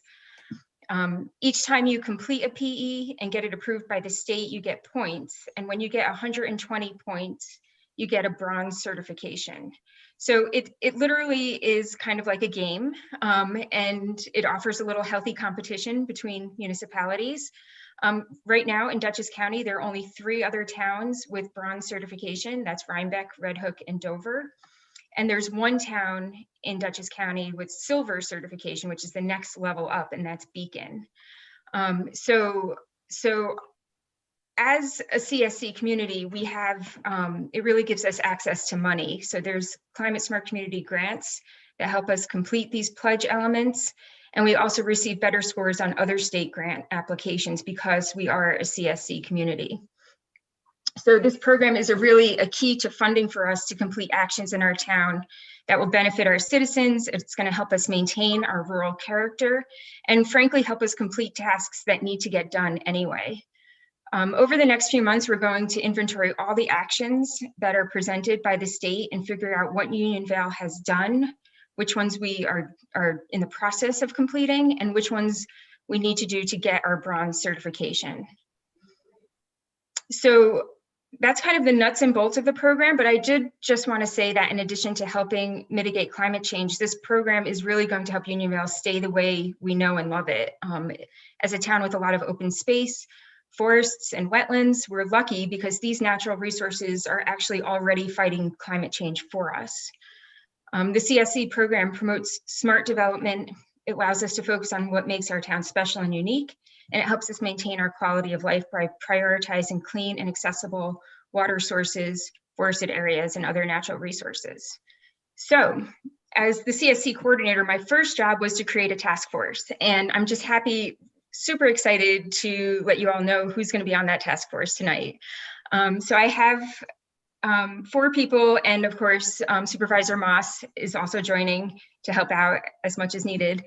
But Jake Gosnell and Andrea Casey are going to be helping. So thank you both so much. I know you're here tonight. I think Jake was here. And then we have 2 other residents, Rachel Von Wetberg and Rhonda Sundloff, who are also going to be helping out. And if anyone else is interested or wants to learn more about this, I have an email. It's climatesmartunionvale@gmail.com that you can email me at, and I can be happy to talk to you more about it. But as I mentioned, our first task is to figure out where Unionvale is on our path to our bronze certification. And once that's done, we're going to be looking for ways to continue the town moving forward and completing actions that will educate and inform our neighbors, improve efficiency, save money, and protect our natural resources. So I'm very much excited and looking forward to helping with this endeavor. So thank you so much for giving me the time tonight to talk a little bit about this. Oh, we appreciate it. We really do. And I have to say, without your presence, we wouldn't be able to pursue this, number one. We've also signed up, I guess I feel a little bit like a joiner, but we also signed up for the NYSERDA program. And George Kolb took a class today about energy efficiency in buildings, which he said, actually, he's done 3 or 4 times before and he knows this stuff, but it's very interesting. And we're doing another countywide program because a lot of towns signed up for it. So Unionvale jumped in to help out. We haven't had much to do there, but I think to me, it says the state is really behind this. And I, of course, as a financial person, I'm very interested in how we're going to unlock those $50,000 grants so that we can use them to replace all the culverts, to finish the ones that Ed wants, and to do the other projects that the town identifies that will be good for us. So we're glad you're here. You're a joy to work with. And I think it's going to be good for the town, hearing your ideas when you bring them back to us. So thank you so much. Yeah, no problem. Okay, next up in departmental reports, we have Mr. Jake Gosnell, who's going to cover Parks and Rec tonight. Jake, are you there? Yep, I'm here. Great. How's everybody doing? How are you guys? We are doing well. How about you? Doing well. One of the first things that I would love to do is I just want to give a really big shout out to some of my staff. I mean, all of my staff have been absolutely amazing through the last, year, but Allison Crook and Maggie have been absolutely amazing as our after school and TGCT program, running, full day programs, which we have never really done year round before. And they have absolutely done an amazing job. And I just want to make sure everybody knows that, because they've been a lifesaver for a lot of parents. So yeah, that, and then moving on from there, Allison is also going to be, is actually our aquatics coordinator and director for the summertime as well. And I know Betsy, you sent that out to the town board members, right? The aquatics program, yes, as we've Yep. outlined it, which is And so everybody's gotten that summary. Yes. And I just wanted to speak to that a little bit. She comes in with a really, really strong aquatics background, which is amazing. And she's proposed, us expanding a little bit this year. And with her background, we're able to offer a little bit more. So we're talking about offering some actual lifeguard certification classes through the town itself, through our pool, which I think is super exciting and something new for us.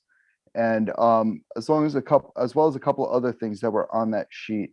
And I just think it's kind of exciting. So I just wanted to touch on that a little bit, because I know that Betsy had sent that over to you guys. well, I mean, most of the things here are the same from last year, except, and I wanted to point this out to the board. The difference is we have money in the budget to permit our summer staff to get American Red Cross certification. That Right, sort of thing. yes.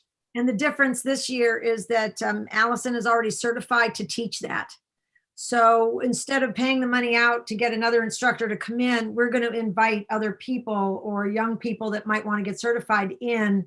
And then Allison is going to provide the certification. And she's registered with the training center that's been approved by the county. And then we can charge something over what it costs us. So it's just kind of the reverse of what we used to do, which is pay it out to the American Red Cross. And the training sounds fantastic. So I think it's a great idea, and it's just a flip of what we've done before. Yeah. So I mean, I'm very excited about that. It also kind of makes the whole summer staff a little bit more cohesive when Allison can be the one doing our safety trainings with our camp staff. It makes everybody feel a little bit more part of the team, I think. And I think that's super important. Yeah. And then besides for that, the other thing that I had to talk to you guys about tonight, I know that Betsy also shared the quote that I have for repairing our 2015 Ford F-350. Everybody sees that? Yes. So basically the problem that is happening with the Ford right now is the diesel particulate filter, which more or less is the catalytic converter on the exhaust system, except it's a diesel, so it's a different setup. Our truck actually has relatively low miles, and I'm pretty pleased. We tend to maintain our equipment super well, I feel, and my team is always really on top of it. And this is one of the first things we haven't been able to do in-house. It's a really big project, and it's something that unfortunately we just can't fix in-house, and it is a little bit of a bigger number, which is why we're bringing it to you tonight. And I have spoken with, I know I've spoken to Steve about it, and we had explored some ways to try and figure this out on our own. And those ways just don't seem to be the best options with a municipal truck. So I think this is our best way forward. Okay, the total is $4,992.25. That includes $797 worth of labor. Yeah, all the rest is parts. And I've spoken to Ed Kading, the highway super. He has some good mechanics over there as well. And between his staff and my staff, we were going to try and do this ourselves. But once we started looking up parts that we could get on our own, it turns out that, because it's Ford, their parts are cheaper than what we can get them for, especially considering a lot of them are bigger parts and we would have to pay shipping on them. Any councilman, do any of you have any questions? No. No, I actually talked to Jake about this the other day as well. So You're fully informed. Okay. So may I have a motion that we approve this expenditure of $4,992.25 in order to get the Ford truck fixed for Parks Department? I'll make the motion. Is there a second? I'll second. Second that. Okay. I don't think there's any more discussion needed. All in favor of permitting the Friendly Ford to fix the truck, say aye. Aye. Aye. Aye. Aye. Thank you, gentlemen. Any noes? Nope. All right, motion carries. Jake, you may proceed with that payment. Perfect. You got the money in the budget. We hope that, you have a light year like you did last year, but the money. Yeah, is there, and absolutely. Good luck with the truck. Awesome. Thank you very much, guys. I appreciate it.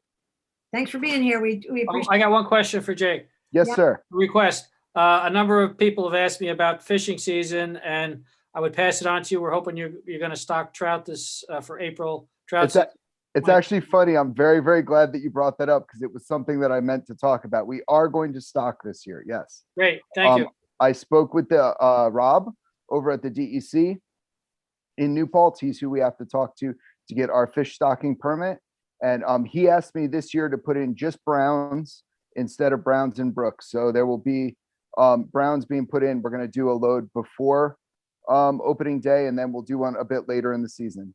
Great. And yeah, so Thank you. everybody should have a good time. Make sure you Wonderful. get permits. Appreciate it. Mr. Mina should thank you. Yeah. He mentions it to everybody he sees. Probably not John, but the rest of us. All right. Thank you, Jake, for being here. We appreciate Awesome. it. Thank you, guys. You're not. All right. Thanks, Appreciate Jake. your help. Good night. Next up, I'm going to go through some old business. So Furnace Pond Dam, the board members, councilman, we have this geotechnical investigation test. You've got that proposal. We're going to talk about it again at the work session. We'll even talk to the engineer if you want. We don't have to vote on that yet because it can't happen for a couple of more months. So I figure we can vote on it next month. Make sure you have all your questions answered or you've had a chance to read that report. I did want to talk about the survey results. Now, I got some emails from people about the surveys, and they, some people do like to go into a lot of detail. I think they put more effort into their emails than we actually did about the survey. The survey was, I don't mean any disrespect at all. I just mean that the survey was not a professional survey. It was our own questions, and it was the survey was kind of a, look, we haven't gone far into this dam, into some of these repairs to know what our choices are at the other end, but just shooting from the hip, what's your emotional response? Would you like to get rid of the dam? And if we eliminate the dam, then we lose the pond. So the questions were really straightforward. Again, not being scientific, not written by a professional. Tell us if you want to restore the dam. Do you want to eliminate the dam, or do you need more information? And we knew some people would need more information. We need more information, frankly. So basically the survey results, and we got a 36.5% response, which I thought was pretty impressive. Now, there were multiple answers.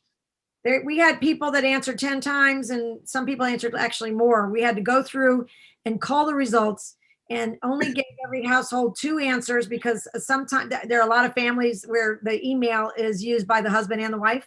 It's like a household. So we gave everybody the ability to have 2, but not 20, none of that. So we had to call those results. And even with that, we had a 36% response. We had 74.7% that want to restore the dam.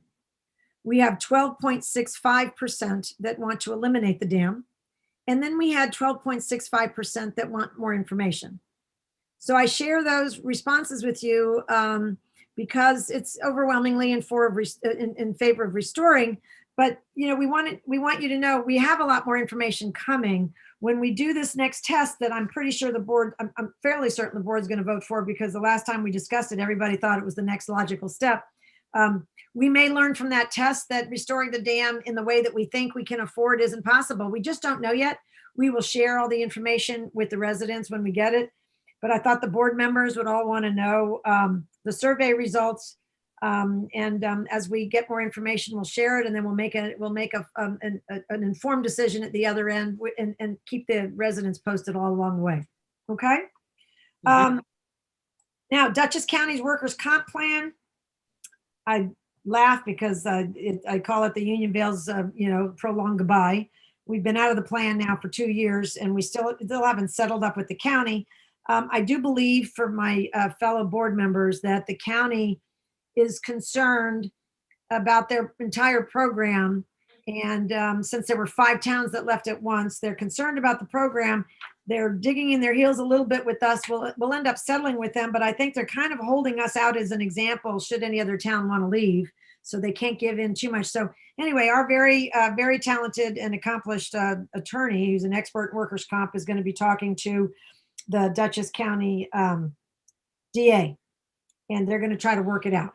So there's a lot of information that they both need to share. So I'm hopeful, but I did say I'd keep it on the agenda until we got a conclusion. 11.3 in old business is our master fee schedule. I know Councilman McGivney, Councilman Frazier, you guys were going to do some homework with other towns before we voted on it. If you'd like to share that information with us now, please feel free.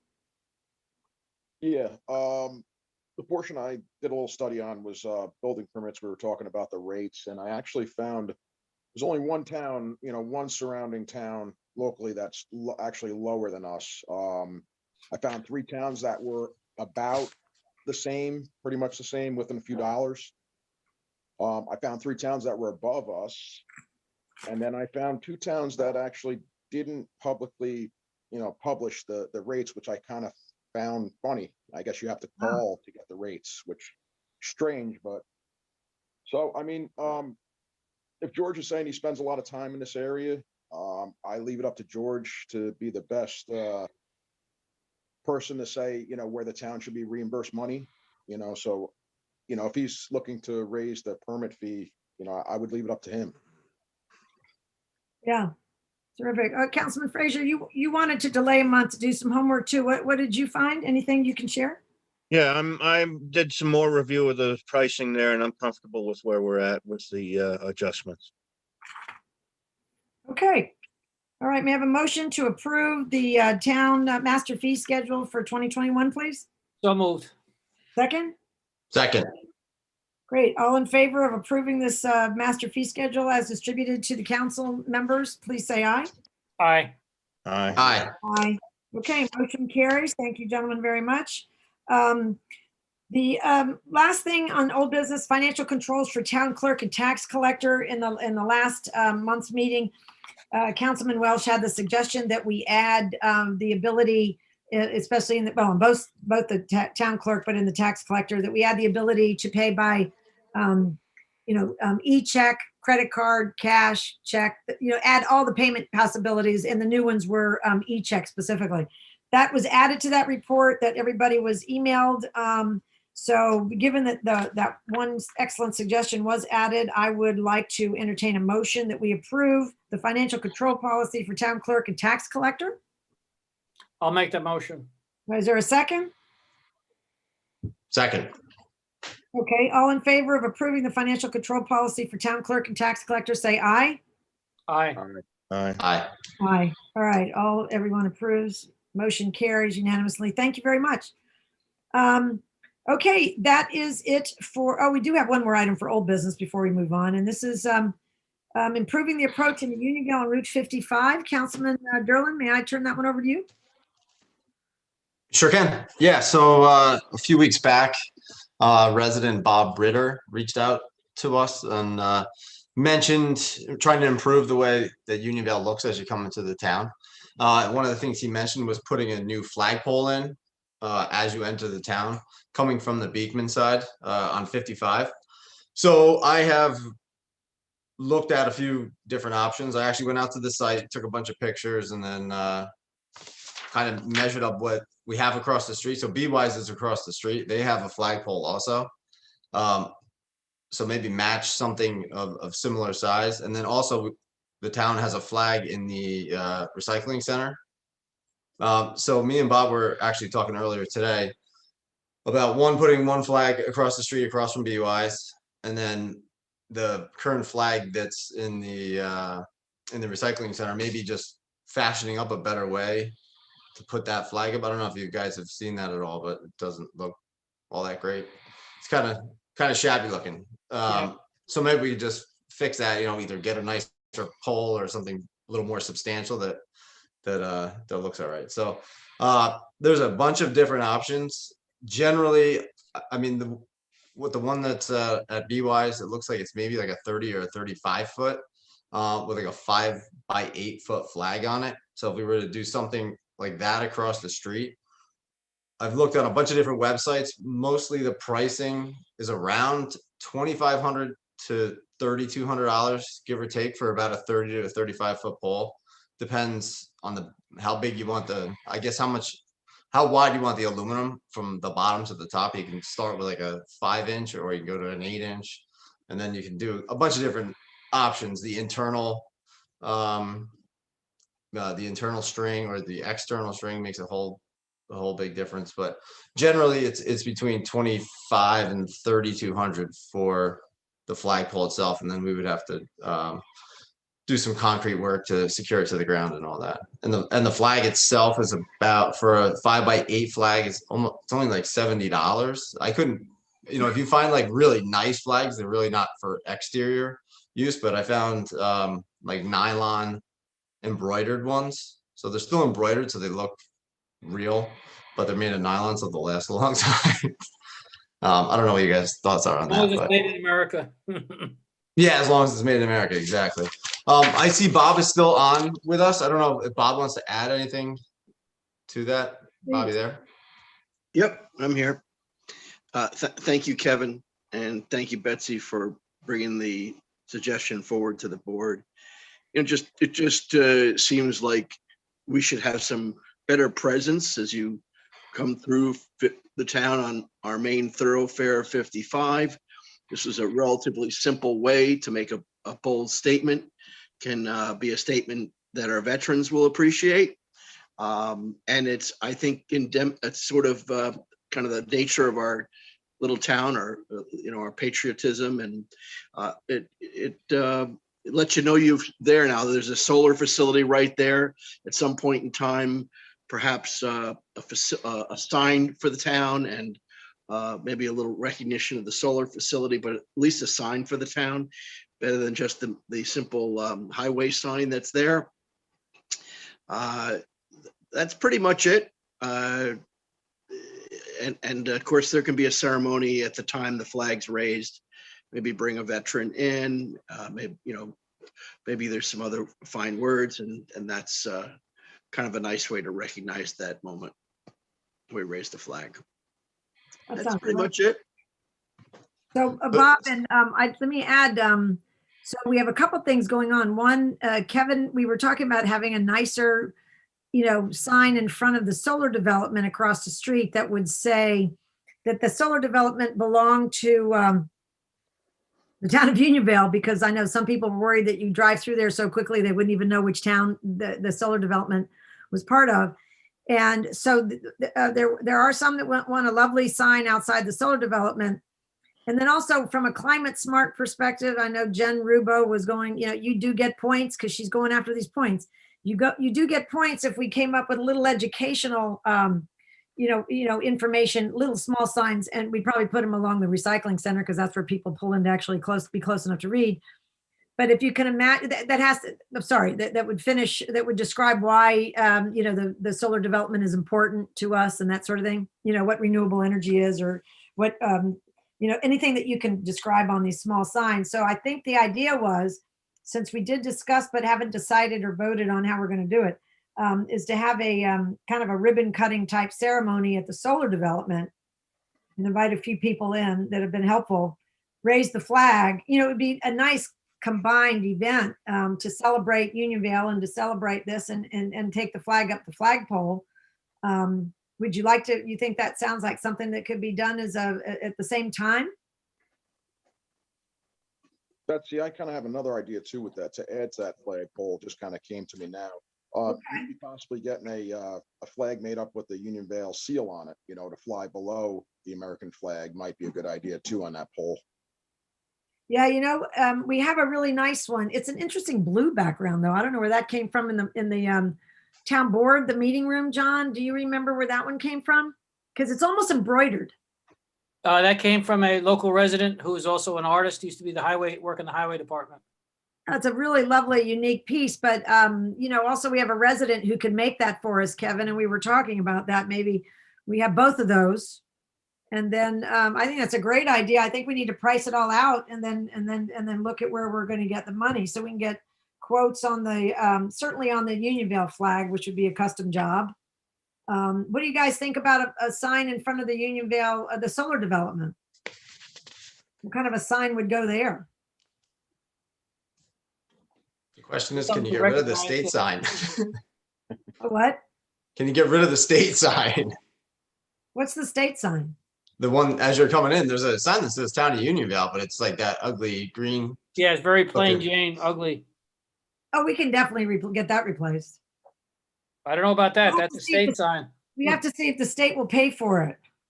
So Screaming. I'm sure they'll raise their hand. I think they will, especially if we invite them to the ribbon cutting ceremony. You know, that nice DOT senior fellow, Mike Sassy, who's working with the fire department, John, are waiting for he's waiting to approve our gas station over there. I bet he would enjoy coming. He seems to really like Unionville. He might, yeah. He's a very good guy. Good guy, and he might come, and he's going to be retiring, but he loves our town. He said he was going to stay just to handle a couple of jobs for us. Maybe he could replace that sign. And what do we do for a Unionville solar sign? You want to kind of put our heads together and then add to Bob's idea, because Bob's idea is fabulous. And Kevin, that's great that you got the numbers, and we'll just put a little package together for that little area. Does that work, Bob? It does. I don't think you're on the right track. These are things we talked about, Betsy. And the fact is, don't underestimate the attention you're going to get with that solar facility with people driving through the town on 55. You don't go many places and see that proximity to a highway, and it's right next to us. We could do some things to make the recycling facility a little bit more, make a better presentation. That's where people go every weekend. Yeah. I mean, I don't know what your traffic numbers tell you. I mean, you talked about permit sales, but most weekends, or at least most months, you're almost a good portion of your town is going right to that location. So maybe there's informational distribution. Maybe there's more recycling ideas with, like you have the toys that go on. There might be a way to expand on that. There's just more that can happen in that general proximity on 55. And I think it would be great to starting out with the flag is a great way to start. Signage about the solar facility, because there's going to be interest in that. And probably other townspeople, other people thinking of moving to the town might say, what's going on with Unionville? This is kind of an interesting community. Let's capitalize on the intrigue that people will have for some of those assets. I think it's great. I think it'll be a real source of pride, we hope. So it deserves a decent sign to go along with your beautiful flag idea. Well, Kevin, and you may want to honor somebody in particular. I heard the point about Mr. Farmer tonight. Maybe there's some people that want to make donations in his name. While I was listening to you, I went to the fire department and to the town to see if I could make a donation in his name tonight, because it just sort of moved me. I couldn't make an online donation to either one. People are feeling philanthropic. Their stocks are up. There's more wealth in the household today. People are feeling generous. People with faith want to be generous also. And I just think, maybe that there's an opportunity to raise money through gifts. That'll happen if you provide opportunities for giving to these assets, like the flag. Because I made a donation. That's where this started. Betsy knows I offered a donation to help pay for the flag, and I'm sure others will too. It can be done off budget. It's kind of nice for the town to pay for it that way. Well, we could let's do a little offline group. The town isn't allowed to raise money or to take donations like that, so we have to. So that's why we have a library group, and they're setting up something separate from the town to get the donations to renovate.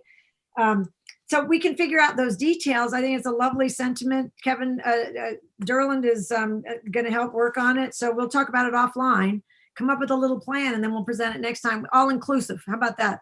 The sign for the solar development, the cost, the pricing, just get it all in one plan and see what the board thinks. I think that's great. Kevin, thank you for your efforts on this. Thank you for being here. Thank you guys for great ideas. Good ideas. Well, if we're going to be together at the next meeting, I'll bring all this information with me. Great. You want to start with the work session, and then we can flush it out and prepare. That's wonderful. Thank you. And thank you, Bobby Ritter, for being here. Always a pleasure. Love the town. Take care, guys. Thank Good you. work. Thank you. Okay, that's great. I'm looking forward to seeing that. Under new business, I'm going to skip 12.1, establishment of climate smart community task force. That was covered. We have a proposed new local law discussion authorizing the use of best value award methodology. That information was sent to the board members. Basically, you know, a local law is a process. So this document, if you guys could read it over the next week or so, we'll talk about it during our work session, and then lay out a plan for the town board meeting, which Jeff Battistoni is going to help us with. But it is something that we have to pass if we want to be able to award in our procurement policy anything based on best value. So this kind of gives you good background, and we can use part of this as our methodology, and we can tweak it any way we want. It's from a class that both Kevin Derlin and I actually went to when he first got elected. And then I got a lot of information from the attorney, and we do need to do it. I've been a little negligent. I wanted to do it before, but we've been busy. So please read that, and we'll talk at the work session and move that one forward as we see fit. The assessor's office, those two things. Now, the assessor's office, I've mentioned that before in our work session, and I just, you know, I'm just wondering if everybody recalls that that's something that Mr. Taft really needs. We're gonna have to pass a resolution, and I don't know if it has to. I think it's just a resolution, but basically, do you all remember the details of this? That there was that the Governor Cuomo, he issued an executive order which gives local governments the ability to opt into this. And the opting in means that there will be an automatic extension for seniors and individuals with disabilities. If they have a limited income, you know, they get exemptions. And basically, Robert needs to be able to have the resolution passed so that if somebody in the last paragraph of that resolution, you see the exact points there. If he feels that the owner has since changed their primary residence or added another owner to the deed or transferred the property to a new owner or died, he needs the ability to make them come and fill out the papers again. Otherwise, they'll just automatically be extended. Mm-hmm. The exemption will continue. So this, if we don't pass this resolution, he can't, you know, he can't really police his area, and he wants to be fair to everybody.